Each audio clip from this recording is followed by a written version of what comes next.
Let's give Jesus a praise. And you know He sees it. Hallelujah. Amen. Reading song once again.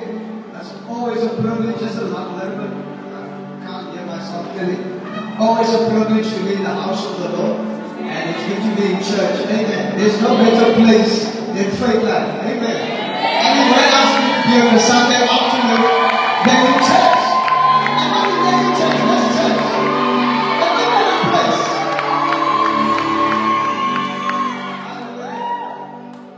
So it's a privilege for me to stand in on behalf of Papa, as Papa is my evangelist Llewellyn's coordination. Amen. Now let's get to the Word of God. Luke chapter 14 from verse 12. Luke 14 from verse 12. The Bible says as follows. We are starting, I think, a new series based on church growth and what your role is in building the church. Hallelujah. Matthew 16:18 as well. Jesus declares that I will build my church. I will do what? Build my church. And the gates of hell shall not prevail against it. Jesus is not building medical schools. Jesus, in fact, some people thought, what would Jesus do when He comes to earth? Will He be building schools? Will He be building hospitals? Will He be building universities? Will He be building medical practices and all of these things? No. When Jesus came, His purpose, His life's vision was to build the church. Amen. So Jesus is currently doing a work up until this day. And that is not the work of building marriages. Wow. As important and as lovely as marriages are, it's a blessing, isn't it? I'll be there. I'll be there too soon. Even if like you don't want it, but they do it now.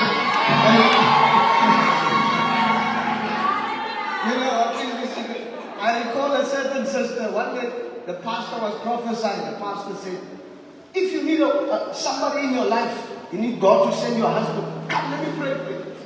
The sister didn't have anyone, but the sister said, she said, me, he is my man. The pastor said, oh, I'm so sorry. Then the sister, he went on like that. She said, I don't want anyone to tell me. Here is my mother. So one day a fire broke out at the house. It was on a Sunday afternoon and the church was close by. Praying with my mother. And then immediately the pastor came on the scene. And some of the church members immediately came to help as well. So everybody was coming to run and help. When the pastor looked to the backside, he saw that there was a brother with the underwear. And he was running outside, out of the house. And to show the pastor, I love Jesus, I love Jesus, I love Jesus. So when you're seated in church and something is being said that you need, you must be bold enough to say, I am a sinner.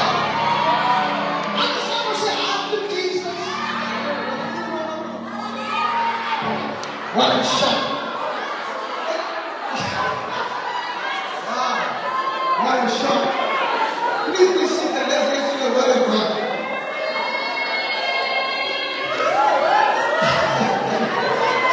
He's an undercover now. 007 agent.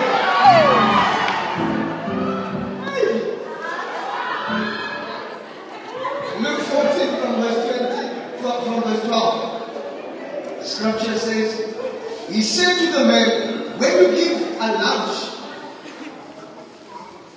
you invite your friends. Do not just invite your friends or your brothers or your relatives or your rich neighbors. Let them also invite you in return, and then you will be repaid. But when you give a feast, invite the poor, invite the crippled, invite the lame, and you will be blessed. Because they cannot repay you, and you will be repaid at the resurrection of the just. So Jesus in the story is making an example between the different types of Christians that you get in church. The first set of Christian is the one that always just organizes a lunch. And when you organize a lunch, is it not true that there are only certain people that you will allow to come? Yeah. It's not something big because you are doing it in your house. Because when I'm not inviting you, I say, I'm not inviting, I'm actually big.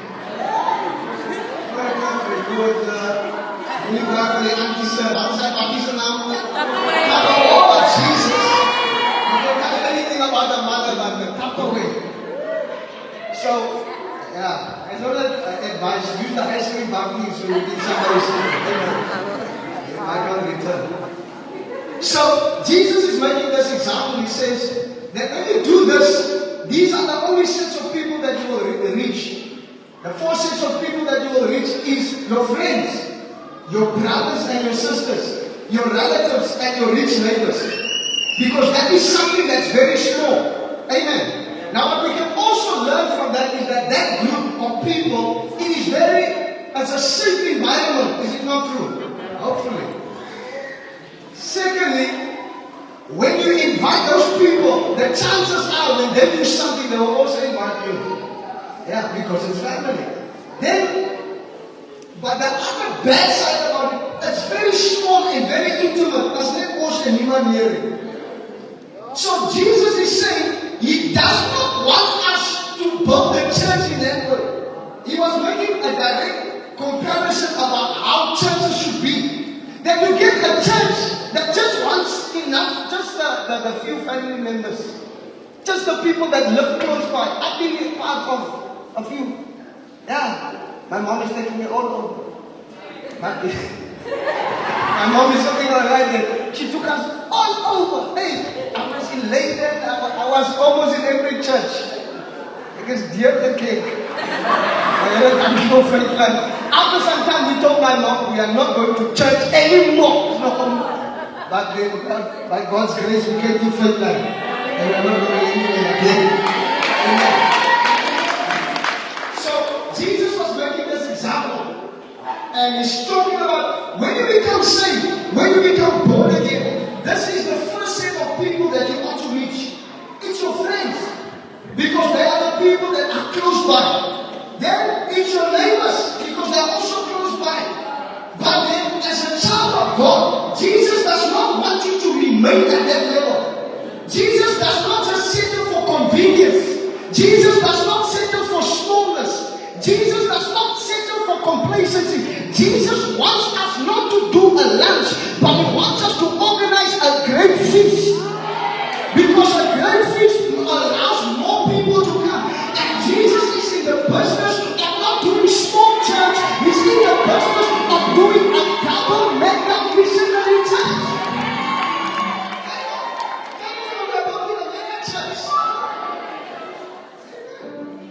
So then He says, but for you, when you do a feast is very different compared to a lunch. I can remember once we had nice pots. My father made a couple of pots. Then I thought, oh, Lord Jesus, we are about to eat very nice as a family. As we were enjoying ourselves, then we are sitting by the fire, we are just nice, the family is here. All of a sudden, I see these young boys that are running in the street. They will stop at Hillwood and asphalt. They are all coming. I'm done.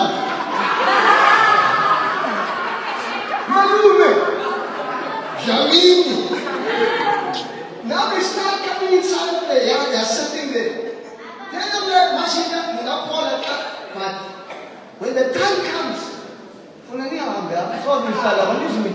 I spoke in tongues for those who don't know. I told them, you can be around here, but when it comes close to the time of us eating, you must be away. You can't be here. Because I was very selfish. I wanted just for us as a family to eat. But the more then they were all cruising. Then I realized, hey, when I went inside, I came back, I saw more minions. Then I saw the soccer team, some of them are coming. Last minute, mensen wat ik nog, maar de laatste zin heb voor jou gegroet heb, of a sudden, they are also coming now. So, here the yard was full of young boys, and it's close to the food being done now. And I'm thinking, Lord Jesus, tell them I still you can't be the one that bring everything now. It's not for you. But then my father said, no, let them stay. He said, no, let them stay. Then when it was done, he started dishing for everyone. I was very upset. But then in that way, I realized what the heart of God is. The heart of God is not just for you to become saved. The heart of God is not just for you to be in church. The heart of God is that every man, every nation, every tribe, every city must be born again. I'm grateful that you are here in church, but now it is up to us to do the work of God, to go out to the streets, to go out to the villages, to go to people that nobody else wants to speak to and tell them about Jesus, that Jesus loves them. Can you say amen? So I saw the heart of God there, that God is interested in big things. And the church, He wants the church to be big. He does not want a small church. No, He wants a big church. Can you say mega church? Amen. Then it goes on, which verse am I? Let me go to verse 16. A man once gave a great banquet. Starting to preach now. Hallelujah. You know what I love about this? Let me show you as well. You can flow softly. What I like about Jesus or the scripture is that now let me show you verse 16. And he said, a man once gave a great feast. A what feast? A great feast, and he invited many. Not a small feast. A great feast. Now, Micah 4 verse 1, listen to this. In the last days, the Bible says, the mountain of the Lord's house will be the highest of all. It will be the most important place on earth, referring to the church. It will be raised above the other hills, and people from all over the world will stream there to worship. What I like about the scripture is that Jesus is telling us what will happen in the last days. That the mountain of the Lord's house, referring to the church, the other person would say that it will be established. That implies that the only thing that will last is the church. I'm telling you, we saw in COVID, if you had a business running, your business had to shut down. I'm telling you, if you were doing different jobs, whatever, you couldn't do any other thing. COVID showed us that the possibility of you not having a job is just like that. So Jesus is telling us that what will happen in the last days, the only thing that will be guaranteed is the church. Why would you spend your life investing time, investing your energy, investing your all into something that won't even last? So people spend their whole lives building something that can be shut down at any time. But the church, I said the church, it will be established. It will become the most important place on earth. While banks will close down, while every other place will close down, the church of the Lord Jesus Christ will become the biggest thing on earth. So now you find that a lot of people are running after so many things. People like money is a luxury. People spend their energy. Even some people, they are in the night already. In fact, I know a person, the whole 2 weeks close, surprisingly one go for work. I have to go to. Everything is organized nicely. The alarm is set up to wake up nicely. Everything is properly. I can't come late. I must be there. I must give my everything. In fact, boss, don't give the job to this person. I also want to do that as well. I'm working towards, in fact, sorry, you are even calling your wife, lovely, I can't come early today. I've taken extra overtime, because we need more money. And the wife will also tell you, because it's money. I know there is, I know I will have chocolates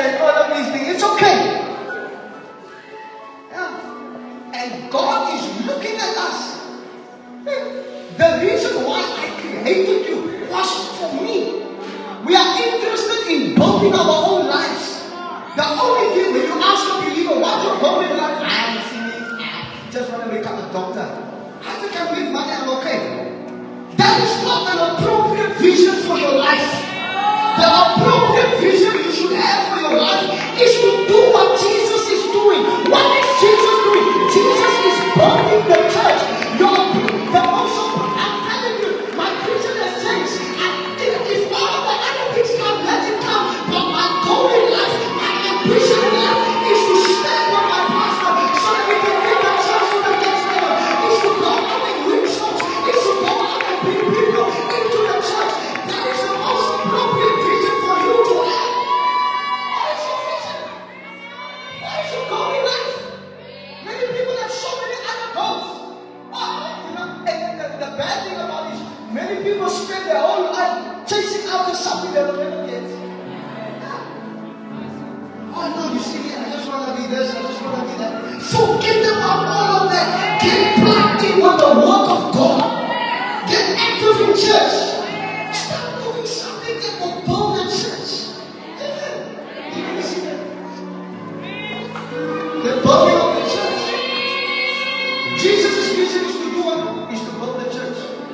So he wants us, he's inviting us, he's giving us the opportunity to partake of what he is doing. And guess what? If you are not going to do it, somebody else will realize you. I've seen many young people, they're dancing, having the time of their lives. I told the person, you must enjoy this. But then as time goes on, they leave the work. Their lives are under it. Not knowing that your life depends on doing something in the house of God.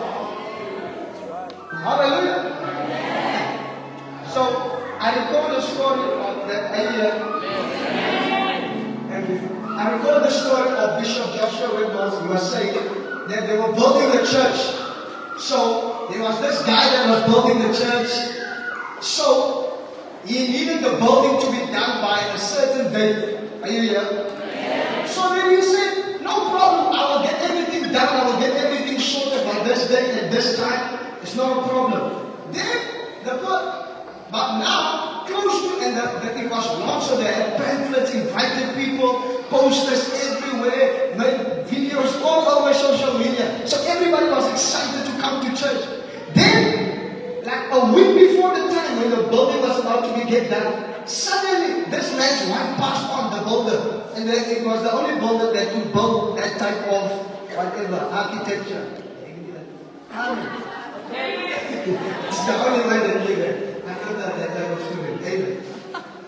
So, but now this guy passed on. Now Bishop is like, hey, how do I tell this guy that listen here, I know I sympathize, I empathize, however, I pay you. And you have to finish the work. So they called the guy and said, oh, so what happened? He said, no, my wife just suddenly passed on. He said, oh, so sorry. Can I just pray for you? He said, yes, pray for you. He prayed for you. Then he asked, okay, so is the funeral done? He said, no, it must still take place. So when will you be able to be back? He said, no, I still have to be around here, and I have to do this, and I have to do that. I have to sort out all of these things. He said, okay, ish. Then he asked, so how much will it cost for you to be actually, so that you can come back in time? He said, at first I have to ensure that I help my children because they don't have any money. And Bishop said, okay, no problem. I'll give you that money. Then he said, oh, thank you so much, I appreciate it. But for me to get there, you see, the plane will cost so much. Bishop said, no problem, I will cover that as well. And he said, hey, you see, when I get to the airport, I don't have transport to take me from the one location to the other, to the actual location. Bishop said, okay, I'll pay that. He said, but when I get to that other location, in order for me to get to the place, I actually need to first go to the hotel and stay there for some time. Bishop said, no problem, I'll cover that. Then, finally, he got the guy to actually, finally was there and he completed the whole building in time. Yeah. Then, okay, the keys on. I'm not used to these things. Amen.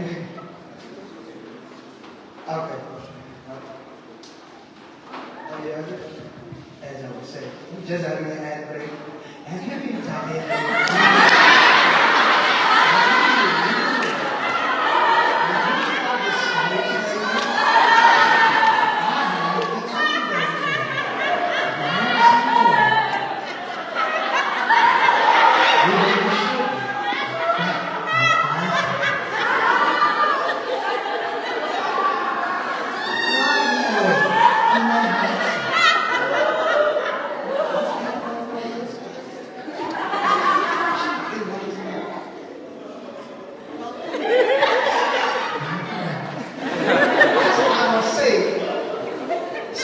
He did everything now. He finally bowed. Then, what I'm trying to show you is here is that the reason why Bishop went to the extent of praying and sorting all of this man's life's issues out is because this man was busy with his vision. And because he was associated with completing the vision that Bishop had, he sorted the rest of his life out. In the same way, what I'm trying to show you is that when you become connected with the vision that Jesus has, what is that? To build the church. The things that you worry about will be taken care of. I came to tell you today, you don't need to stress about money. You don't need to stress about where you're going to get school fees. If you can partner with the church, if you can associate with the vision of Jesus, He will take care of you. He will bless you. He will empower you. He will give you all the things that you need. I know what I'm talking about. You don't need to stress about money. You don't need to stress about the car. God will give you what you desire if you make up your mind. I'm going to take the church of Jesus Christ to the next level. I wish I could take people that can agree with me. I'm going to build the church and I'm going to watch God bless me. I'm going to build the church and I'm going to watch God send my children to university. I'm going to build the church and you're going to see the hand of the Lord upon my life. Can you take 15 seconds? Give the Lord a praise. If you are going to be associated with building the church. Hallelujah.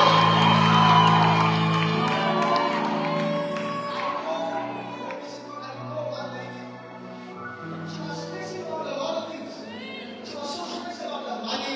You know, first time I've been waiting for so long for this money to come. I don't know what to do anymore. I told her, listen here. It doesn't help you. It doesn't help you to stress about it. I told the person, instead of stressing about all of these things, come with me on Saturdays. Let's walk. Let's speak to other people about Jesus. Let's lead people to Jesus. Let's invite them to church. She started doing that, got associated, started working. Within 2 weeks, she said, Pastor, hey, I've been waiting for this call. Can you please pray that the people call my phone? Everybody says, there's dimensions to this thing. So I took her phone because all of the other ladies are going to know and you'll mind that they never took the phone. In the name of Jesus, Father, let the people call.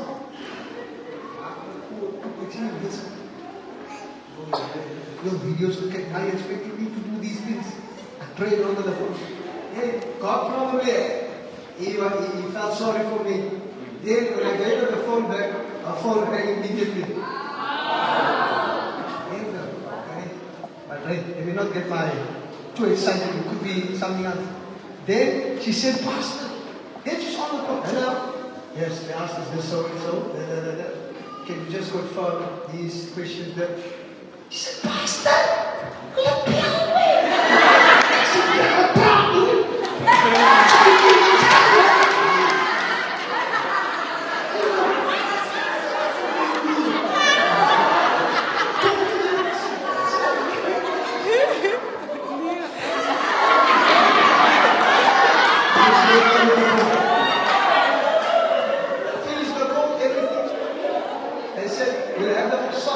We are so sorry for this delay. It was just these documents that were missing. You're going to receive all of the money that you've been waiting for all of these years. And within 24 hours, she got the money. She was able to move out of the platform for her own. She was able to take care of the children. Why? She got associated with God in the church. When you get associated with what Jesus is busy with, Jesus will bless you beyond your wildest dreams. I'm not advertising something that I don't know about. When you look up your mind, I'm not just going to come to church to serve. I'm not just going to come to church just to relax. I'm going to come to church and experience God and receive the fire of God. But guess what? Monday, I'm going to get up. I'm going to knock on people's doors. I'm going to invite them to church. On Tuesday, I'm going to go out. I'm going to carry them to some services. I'm going to get associated with what Jesus is busy with. Jesus will bless you beyond your wildest imaginations. I prophesy as you partake in the body of church, Jesus will take you to places that you can't go on your own. He will cause you to fly to places you never dreamed. He will give you up in your bank account you thought it's never possible. Jesus will bless you. Jesus will bless you. Jesus will love you as you partake. Tell two people, let's get busy with the church. Let's get busy with the church. That's how it is. I've seen it several times. You do this, Jesus says what? Because you've done this, you are in covenant with what I'm doing. Guess what? I'll take care of you. The Bible says, no, the Bible says in Matthew chapter 6, listen, you do not have to worry about what you will eat, what you will drink, and what you will wear. That's what God is doing. They are so worried about what they will eat, what they will drink, and what they will wear. But the Bible says that's how the Gentiles think. The Bible says that's how people in the world think. So if you are all of your whole life's mission is together, you are no different from a sinner. You're no different from a sinner. But then he said, but as for you, as for me, as for me. It says, seek ye first the kingdom of God and his righteousness. Hallelujah. And blessings will explode for you. I'm not like the world. My desire is to build the church. I know you have all of the other desires, but seek first. It must be your first priority to build the church, to take the church to the next level. Hallelujah. Amen. I'm telling you, you wake up your mind.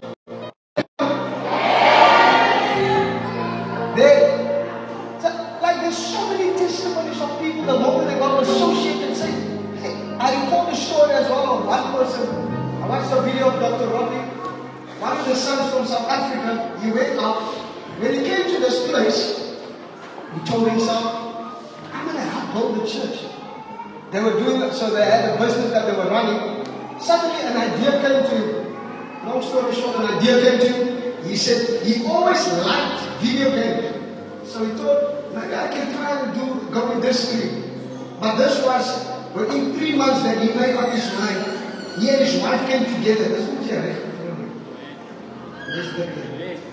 the Bible says, watch and pray. Watch. Terwijl je kijkt aan bed.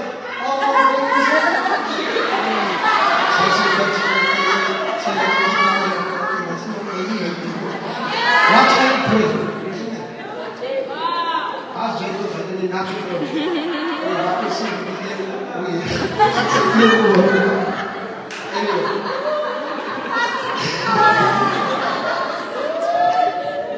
Thank you, Lord Jesus. Somebody say thank you, Jesus.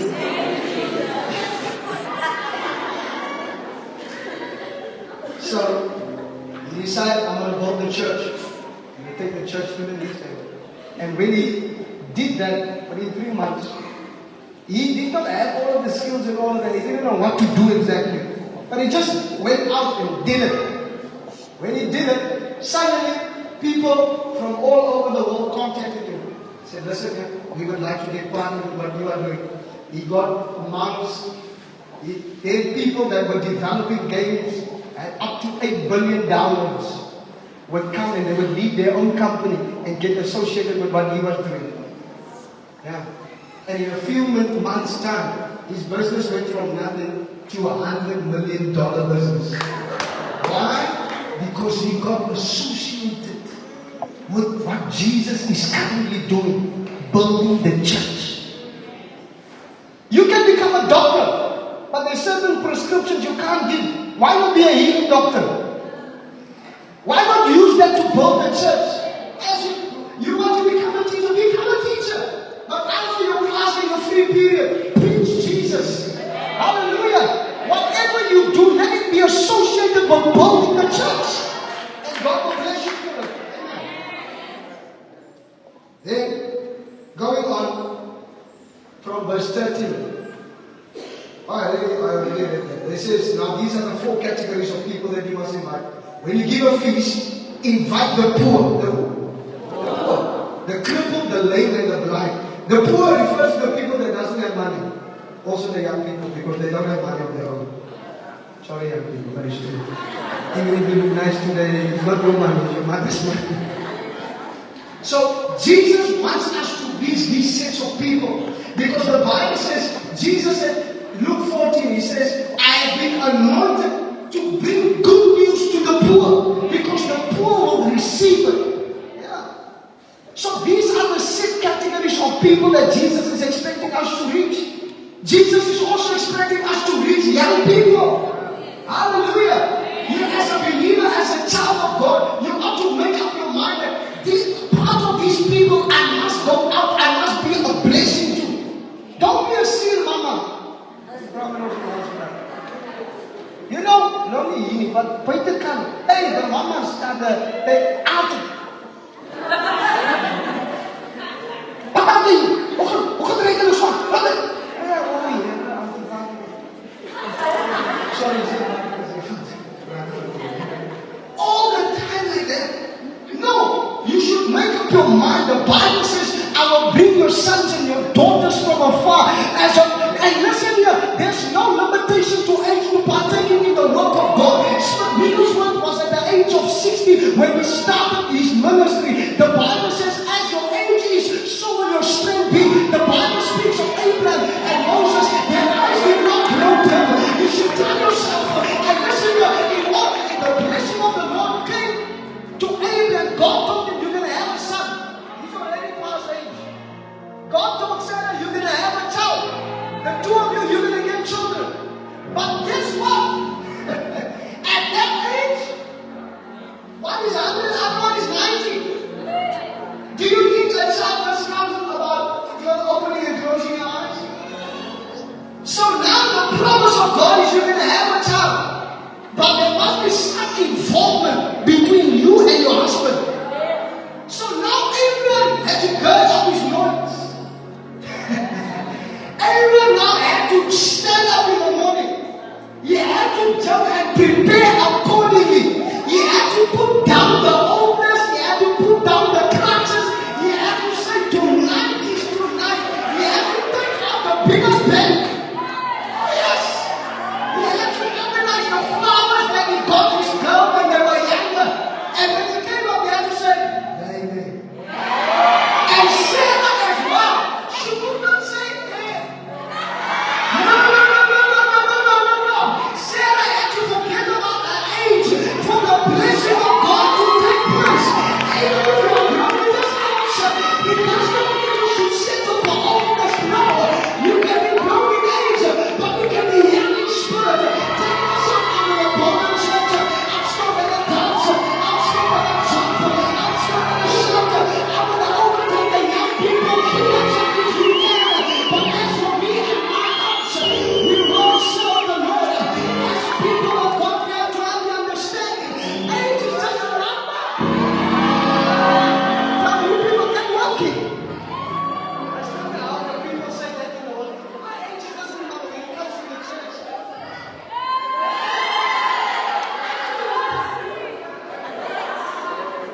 Hallelujah.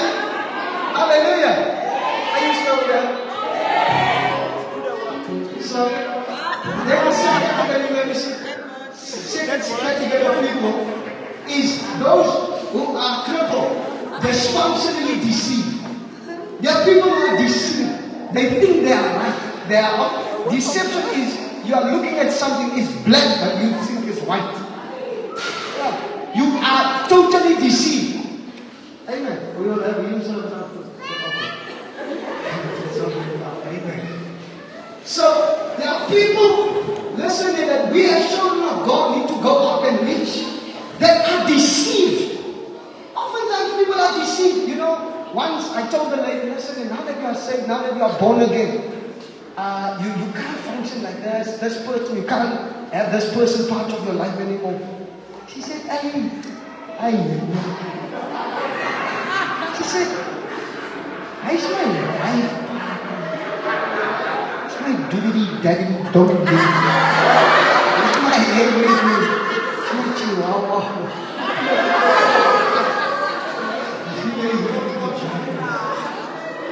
She said, I can't believe you. I'm going to trust God that you will be saved. Forget to somebody. Say, look, I'm going to do something. That's functionally deceived. Yeah, people think, if I do this, it will be okay. Meanwhile, we're actually operating in deception. People make choices, they think they are right, but Jesus says, these are the types of people that we mustn't reject. That we mustn't say, no, you don't have a place. These are the same type of people that He expects us to actually go out to tell them about Jesus. And to get them born again and to gather them in church, because how the scales fall from their eyes if they are outside. They need to be inside of the church, because I can tell you, many of us sitting here today, you were also deceived up until you came to the house of God. Then as the preaching of God's word came forth, you had the understanding that I'm actually living in error, I'm living in sin, I need to change my life. How will that happen unless they come in the presence? Hallelujah. The Bible says your word is a lamp for my feet and it's a light unto my path. So many people are walking in deception. That you can't blame them for the decisions they are making, because they are deceived. But it is your responsibility as a child of God to go out and to show them the way, to let them know that there's not 5 ways to heaven, there's not 4 ways to heaven, there's not 3 ways to heaven, there's not 2 ways to heaven, there's only 1 way to get saved, only 1 way to get delivered, only 1 way to get healed, only 1 way to get transformed. That way has a name. His name is Jesus, the Son of the living God. Muhammad can't save you, Buddha can't save you. The only person that died on the cross of Calvary and rose again is the one in the name of Jesus. You see him in power, you see him in majesty, you see him in glory. He is the way, He is the truth, He is the life. I'm telling you, if we can get people in the house of God, they will get saved, they will get delivered. The Bible says, you shall know the truth, and the truth shall set you free. There's power in the gospel. The Bible says in Romans 1:16, I'm not ashamed of the gospel, for it is the power of God unto salvation. There's power, wonder-working power in the gospel. It has the ability to save. It has the ability to pick you up, to turn your life around. It has the ability to take you and move it and touch it and change it. It has the ability to take gangsters and give them pastors. It has the ability to take people that were lost and give them direction. It has the ability to take you as a young man to turn your life upside down so that you can go out and be a blessing. There's power. Wonder-working power in the gospel, in the blood. There's power. Somebody in Jesus' place. I said there's power. Come on, we don't serve a dead God. We serve a living God. He's a living Jesus. He's a living Jesus. He can change. You need a new therapy. You need Jesus. You need a living conversation. You need Jesus. The Lord needs Jesus. Jesus for the streets. Jesus for Old Town. Jesus for every other place. Jesus! Jesus! Shout to the Lord! Jesus! That's what the Lord needs. I'm telling you. Please receive it. Hallelujah!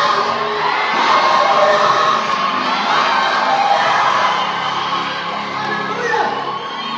I'm telling you. I was also lost. I grew up in church thinking I'm saved, thinking I'm born again, but I wasn't. I wasn't saved. I'm telling you, when Jesus comes along your way, hey, hey, when Jesus comes along the way, He says to the family members, give room.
You don't need a physical touch. He's here. He's here now. He's walking throughout the aisles. He's coming to where you are.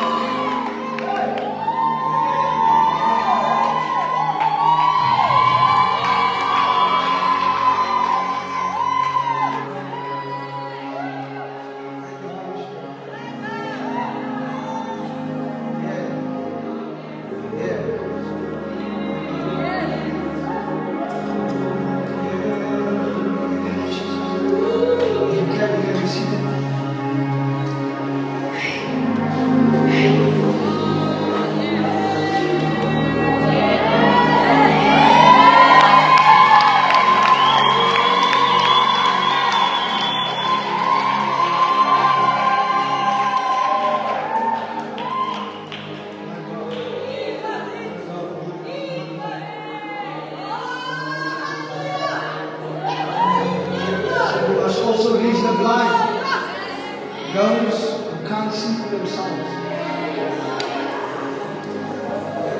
Let there come a desire in you for the building of the church.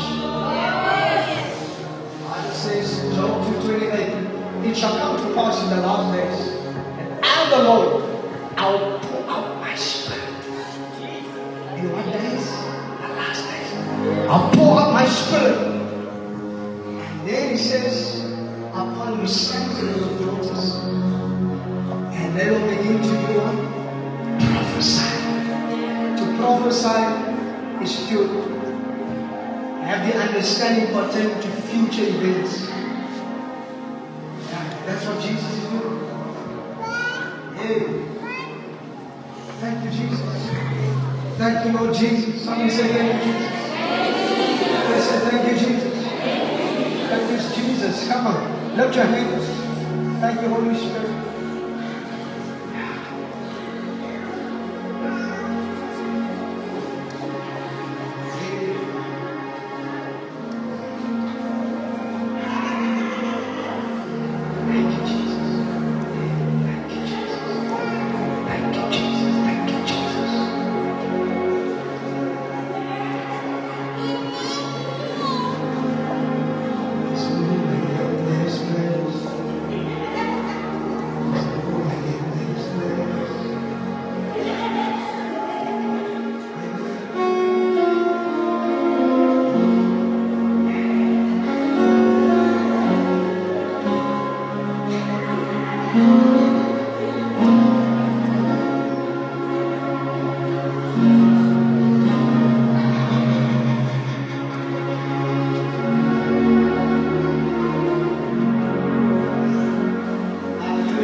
Presence of the Lord is here, amen?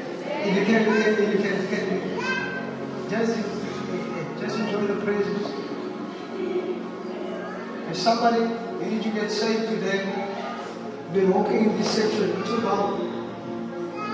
I'm telling you, today, the Bible says, today is the day of salvation. He's calling you to come to Him. Don't leave, don't wait for another moment. Don't let the enemy deceive you into thinking that you can wait another day. Today is the day of salvation. Come. See of comes that for children. It implies that children must come. O of comes that for old people. It implies that old people must come. The M of come stands for the middle age. They must come. The E of come stands for everyone. Jesus is calling everyone to come. Afrikaan vir jou Vader, kom. Die kan van opstaan vir kinders. Jesus verwag dat kinders moet kom toe kom. Oor kom staan vir ou mense. Oud man op die kant. Here verwag u toe kom. Die een van kom staan vir middeljarige. Die middeljarige is God roep jou. God sê verdam, kom. And the angels in the heaven as you are in His presence. You are here today, you are seated. You realize today, I want to give my life to Jesus. I want to become saved. I want to become born again. Very quickly. Jesus is here. He loves you. He cares about you. He doesn't want you to go another day without Him. He has a great plan for your life. And I'm telling you, He can change you. I'm telling you, He can transform you. I'm telling you, He can do say, Pastor, please pray for me. Please pray with me. I want to accept Jesus Christ as my Lord and my Savior. Very quickly, lift up your right hand for me. Lift up your right hand. Thank you. Anybody else speaking? Lift up your hand. He's here right now. Thank you. I said, no, donkey. Lift your right hand very high, very quickly. Thank you, Jesus. Thank you. There's another hand going up. Anybody else? Jesus loves you. Jesus cares about you. It's your day for salvation. It's your day for change. Maybe you came here on your own. Maybe your friends invited you. Too long you've been running away. Jesus is calling you. He wants you to come to Him. Very quickly, I'm going to give you another moment. Today Jesus wants to change you. Today He wants to touch you. Today He wants to transform you. Lift up your hand. All of those who lift their hands, thank you. Lift it again for me. Thank you. Even if you didn't raise your hand, you want to be included in this prayer. You can also lift up your hand. Jesus is here. Thank you. Hallelujah. Can we all stand in the presence of the Lord? Now, I'm going to ask you to do something very bold. So all those who had their hands up, even if you did not raise your hand, if you also want to be included in this prayer, lift your hand again. Lift it up high. Wave it at me. I want to see it again. I see it over there. I saw some louder as well. Awesome stuff. I see it, guys. There's more hands going up. Awesome. I want you to look at me while I have your hand up. I want you to take the next step of faith. I want you to come walking out of your seat. Forget about your friends. Forget about anybody else that's around you. Even if you are scared, somebody will come and walk you to the front. Clap your hands as they come. Please come to the front. Please come to the front. There we go. Come on. Let's celebrate it. I'm going to come to the front. Oh, Jesus loves you. Jesus cares about you. Come today. It's your day for transformation. Come and just speak to the people around your husband. If you are scared to go, I'm willing to come and touch for Jesus as you come. People are coming. Let's let joyful noise to Jesus.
Hallelujah. Say after me, say, dear Lord Jesus, today I come to you as I am.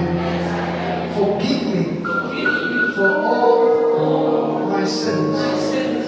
Wash me, cleanse me with your blood. Write my name in the book of life. I'm saved. I'm born again. I'm a child of God because I have Jesus in my heart. Give me a holy boldness to preach the gospel and to bring people to the house of God. Amen. Beautiful.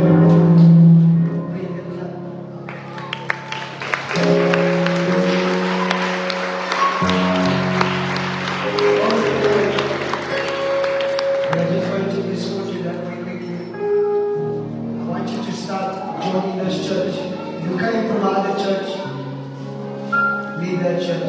This is your new church. Pastor, I love you. This is my house. Amen. Jesus is going to do wonders in your life. I just want you to follow them. That's my right hand side, your left hand side. I just want to take your information so we can follow you up and be in contact with you. Okay, John, it's just going to be for a few minutes. They just gather them as they just make it. Are you there? Keep on clapping, celebrate.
Thank you for watching the Faith Life Family Church YouTube channel.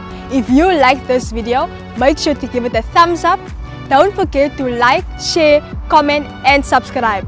And click on the notification bell so that you don't miss out on anything coming from Faith Life Family Church. Bye!